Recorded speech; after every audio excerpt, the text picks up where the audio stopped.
अस्सलाम वालेकुम जी। तो नाज़रीन, अब हम बात करेंगे सावल यार पिया के नेक्स्ट एपिसोड में आपको क्या बताया जाएगा। अली यार अभी तक इसी तजस्सुस में है कि उसके बाप की लड़ाई में और पिया की लड़ाई में इन दोनों में से सच्चा कौन है।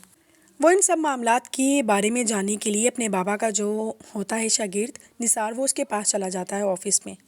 तो दूसरी तरफ सावल और पिया असलम साहब की बेल करवाने के लिए थाने चले जाते हैं, लेकिन आगे से पुलिस वाले ना सावल की और ना असलम साहब की कोई बात सुनते हैं और ना ही सावल की असलम साहब से मुलाकात करवाते हैं और ना ही बेल करवाते हैं।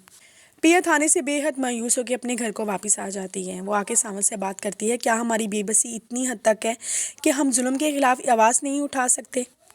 क्या शहर के हुक्मरान और कानून की कोई वैल्यू ही नहीं है?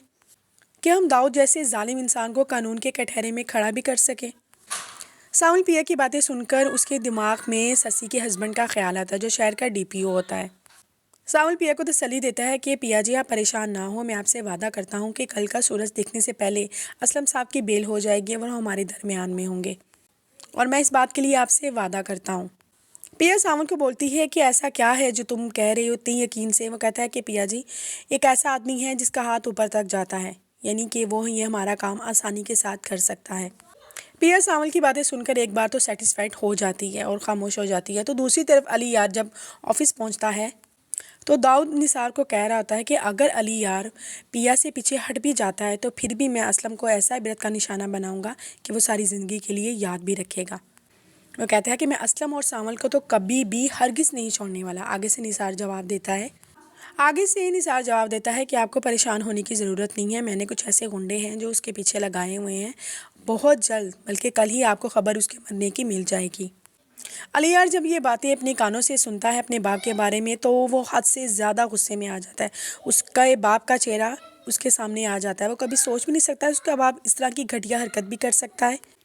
अली यार उनकी बातें सुनकर वहाँ से फौरी तौर पे निकल जाता है और समंदर के किनारे आके बैठ जाता है। वहाँ पे सोचता है कि उसने ये बहुत गलत किया।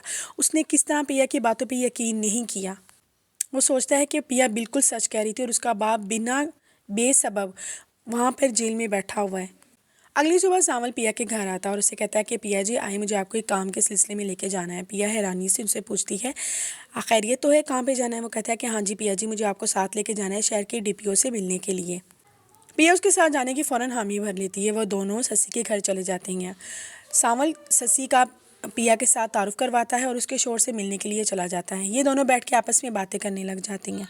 ससी पिया को कहती है कि तुम बहुत ही ख़ास लगती है, क्योंकि सावल कभी भी किसी ख़ास काम के सिलसिले में मेरे पास नहीं आया। मुझे लगता है वो तुमसे मोहब्बत करता है और तुम्हें पसंद भी करता है। पिया कहती है कि मैं आपसे आपकी बात से बिल्कुल एग्री हूँ। अगर यही क्वेश्चन मैं आपसे पूछूँ तो अभी ये दोनों बातें कर रही हैं तो कि ऊपर से सावल आ जाता है। वो आकर ससी का शुक्रिया अदा करता है और पिया को साथ लेके वापस घर की तरफ निकल जाते हैं। जब वो रास्ते में घर के लिए वापसी के लिए आ रहे होते हैं तो कि अचानक से दो मोटरसाइकिल सवार आकर सावल के बाजू पे फायरिंग कर देते हैं। सावल जल्दी से गाड़ी रोक देता है। पिया ये सब कुछ देख के बहुत ज़्यादा डर जाती है।